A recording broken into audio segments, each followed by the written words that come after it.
जैसा कि ये विदित है कि बीजेपी के श्री अमित शाह द्वारा संसद में भारतीय संविधान के मूल निर्माता व दलितों एवं अन्य उपेक्षित वर्गों के पूजनीय भगवान व मसीहा परम पूज्य बाबा साहब डॉक्टर भीमराव अम्बेडकर के बारे में जिन शब्दों का इस्तेमाल किया गया है तो उससे बाबा साहब की गरिमा व अस्तित्व को काफी ठेस पहुंची है। इससे एक प्रकार से उनका अपमान हुआ है,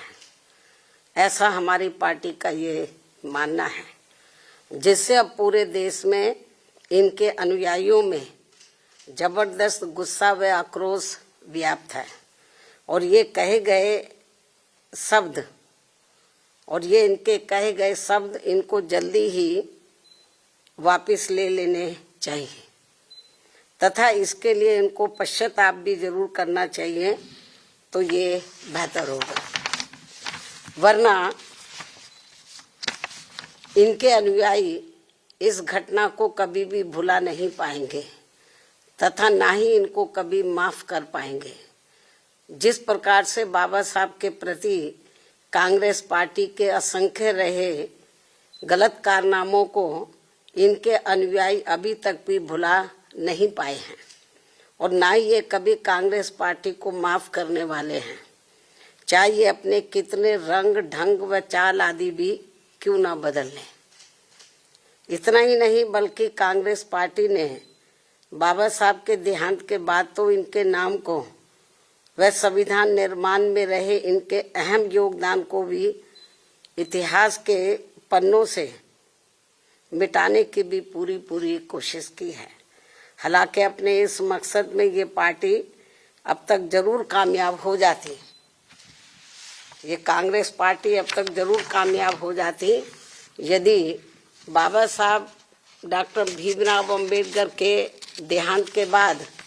इनके अधूरे रहे कारवा को आगे बढ़ाने के लिए मान्यवर श्री कांशीराम जी अपना पूरा जीवन समर्पित करके वे आगे नहीं आते, जिसको मंजिल तक पहुंचाने के लिए मुझे भी अपनी पूरी जिंदगी समर्पित करनी पड़ी है। इसके साथ ही मान्यवर श्री कांशीराम जी ने बाबा साहब के संघर्ष व इनके कारवा को खत्म करने वाली कांग्रेस पार्टी के सभी साम दाम दंड भेद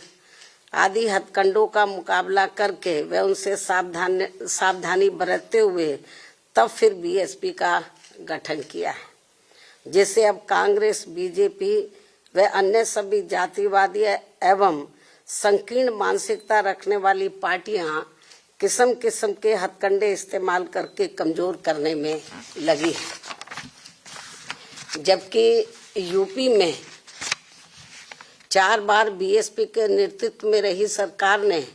जिस प्रकार से यूपी की राजधानी लखनऊ में व दिल्ली के नजदीक नोएडा में भी बाबा साहब डॉक्टर भीमराव अम्बेडकर के सम्मान में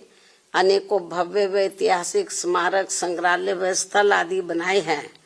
साथ ही इनके नाम पर यहाँ अनेकों जनहित की योजनाएं शुरू की गई हैं।